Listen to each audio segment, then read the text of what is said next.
adigoo seexan rabo haddii ay ducadan ku soo gaartay wallahi waa nasiib badan tahay nabiga sallallahu alayhi wasallam wuxuu dhahay qofkii ducadan aqristaa markuu u seexanayo dambigiisa oo dhan ayaa ilaahay subxaanahu wa ta'ala u dhaafaya xitaa haddii xunbada biyaha badda ay leeyihiin ma sha Allah Allahu akbar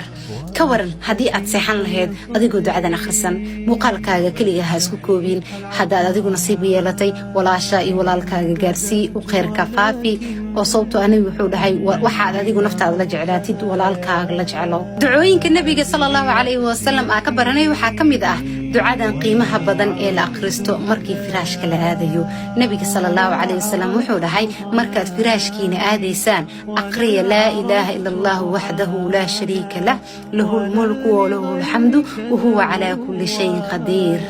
ولا حول ولا قوة إلا بالله العلي العظيم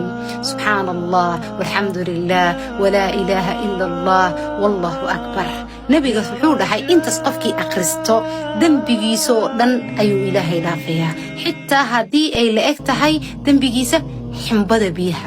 إلهي دافيها